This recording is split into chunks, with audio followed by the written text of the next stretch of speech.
नमस्कार मित्रों। जय श्री कृष्ण। शिवरात्रि पर बहुत सारे विशेष उपाय किए जाते हैं, क्योंकि शिव का अंत भी है और शिव का आदि भी है और प्रारंभ भी है। शिव से ही सृष्टि का निर्माण होता है। शिव हर एक रूप में अपने बच्चों की रक्षा करने के लिए, उन्हें आशीर्वाद देने के लिए तत्पर रहते हैं। सबसे शीघ्र, सबसे प्यारे और सबसे भोले भाले ईश्वर शिव ही कहलाते हैं। माँ पार्वती के साथ शिव की शादी इतनी शिव शक्ति इतनी ज़्यादा बढ़ जाती है कि इससे प्रत्येक व्यक्ति अपने जीवन की सभी समस्याओं का समाधान भी पा सकता है। और शिव और शक्ति मिलकर अर्धांग हो जाते हैं, जो पूरी सृष्टि में समाहित हैं। जहाँ जहाँ उनकी शक्ति है वहाँ वहाँ शिव हैं, और इसीलिए शायद शिव को मनाना और आसान हो जाता है। एक ऐसे पुरुष जिसके अंदर पुरुष भी है और स्त्री भी है, उसका मन कितना ज़्यादा निर्मल होता है, कितना भावुक होता है। समझ पाना आपके लिए शायद अब आसान हो जाए, इसीलिए उन्हें भोला भंडारी कहा जाता है। शिवरात्रि की रात्रि का एक विशेष उपाय बताने वाली हूँ मैं आज, जो पति पत्नी के संबंध को मधुर कर देगा। कितना भी कलेश हो, कितनी भी प्रॉब्लम्स हो, आपकी शादी बिल्कुल एकदम खत्म होने की कगार पर खड़ी हो, तो भी यह उपाय करने मात्र से आपके जीवन में पति पत्नी के जो भी प्रॉब्लम्स हैं सभी दूर हो जाएंगी। प्रयास करें, हमें सभी यह वीडियो अंत तक जरूर देखिएगा। अगर आपके जीवन में भी पति पत्नी के बीच में अनबन बनी रहती है तो आपको यह वीडियो अंत तक जरूर देखना चाहिए। जीवन में जितनी भी तकलीफ़ें आएँ, हमें एकदम बढ़कर उनमें एक बार सामना करना चाहिए, तो सामना करना चाहिए। चले इस शिवरात्रि एक प्रयास और करें, एक कदम बढ़ाकर अपनी सारी की सारी समस्याओं का समाधान पाने का प्रयास अवश्य करें। क्या है, बहुत प्यार से समझाऊंगी, लेकिन इससे पहले यह समझना चाहिए कि मैं आपको अपने वीडियो के माध्यम से यह जो बताने जा रही हूँ ये बहुत महत्वपूर्ण है। आपके साथ वास्तुशास्त्री चेहरे भी पड़ती है, आवाज़ भी पड़ती हैं। आपकी साथी भी हूँ, आपकी गुरु भी हूँ और आपकी माँ भी हूँ। ऐसा माँ पार्वती के लिए कहा जा रहा है। नाते आपकी सारी समस्याएं मेरे इस इर्द गिर्द घूमती रहती हैं, उसका समाधान मैं निकालकर आपके समक्ष प्रस्तुत करने जा रही हूँ।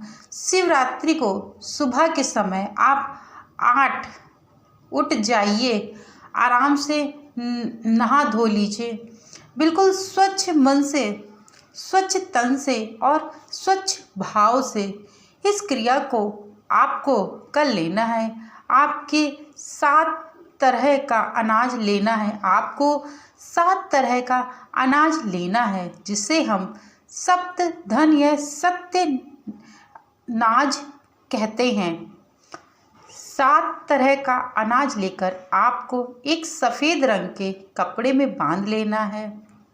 आप अब 2 चीज़ों को बहुत प्यार से समझिए। सफ़ेद रंग शिव जी का प्रतीक रंग है और उन्हें प्रिय है।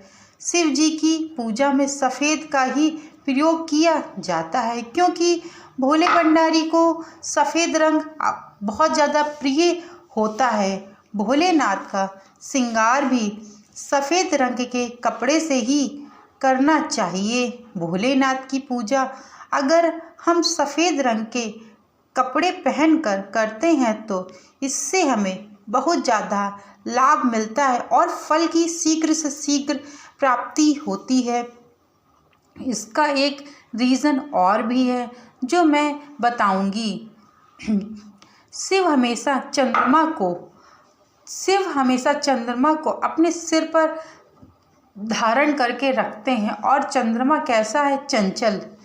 चंद्रमा के 27 पंक्तियां हैं, वो कभी इधर कभी उधर घूमती रहती हैं।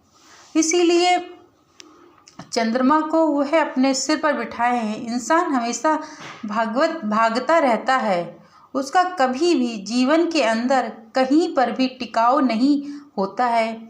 वो कभी भी स्थिर रूप से कहीं रह ही नहीं पाता है। लेकिन इसे आप आजमाएंगे तो आप समझेंगे कि हाँ, ऐसा हो सकता है। जिनका 6वें, 8वें और 12वें घर का चंद्रमा बैठा हो, वो ना मेरी जान, ऐसी व्यक्तियों का अगर काम रुक जाए तो उन्हें बोलो जाकर के कि छोटी सी यात्रा कराओ, ट्रैवलिंग कराओ, देखो आपका काम वापस से चालू हो जाएगा।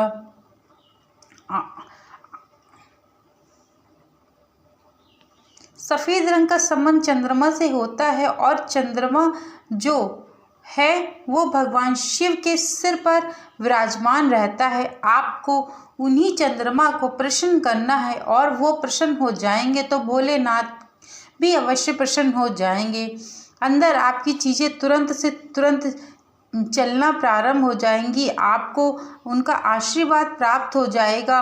और भोलेनाथ को सफ़ेद रंग से बहुत प्रेम है, तभी तो उनके ऊपर दूध चढ़ाया जाता है, तभी तो उनको दूध से मिश्रित मिठाई का भी भोग अर्पित किया जाता है। इसीलिए उन्हें अकौड़े के फूल सफ़ेद रंग के होते हैं, वह भी भोले बाबा को चढ़ाए जाते हैं, क्योंकि वह भी सफ़ेद रंग के ही होते हैं।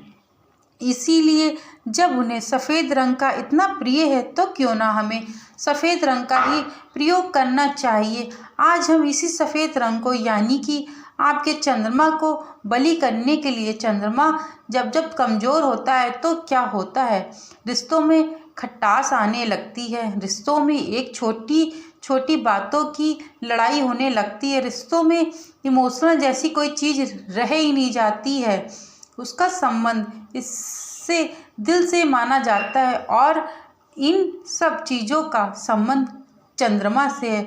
इसीलिए व्यक्ति को अपना चंद्रमा शीघ्र से शीघ्र सही करना चाहिए। और भोले बाबा को यदि कोई व्यक्ति शिवरात्रि के दिन सफ़ेद रंग की मिठाई या सफ़ेद पुष्प या सफ़ेद कपड़ा या जनेऊ जो होता है वो भी सफ़ेद धागे से बना होता है, वह भी आप अर्पित कर सकते हैं। और भी ऐसे बहुत सारी सफ़ेद कलर की सामग्री होती है, वह भी आप भोले बाबा को अर्पित कर सकते हैं। इसको अर्पित करने से आपके जीवन में जो चंद्रमा की अस्थिरता होती है वह शीघ्र से शीघ्र ठीक हो जाएगी और आपको इससे फ़ायदा भी मिलेगा। और शिवरात्रि पर भोले भंडारी आपके जीवन में सारी सुख शांति समृद्धि ले करके आए और आपके जीवन में जो भी दरिद्रता फैली पड़ी हुई है वह शीघ्र से शीघ्र खत्म हो जाए। शिवरात्रि के दिन आप लोग यह उपाय अवश्य करिएगा। और मेरे द्वारा बताई गई यह जानकारी आप लोगों को अच्छी लगी हो तो चैनल को like, share, subscribe and comment करना मत भूलिएगा। और कमेंट में जय श्री राम, ओम नमः शिवाय अवश्य ही लिखिएगा। Thank you so much video को वॉच करने के लिए।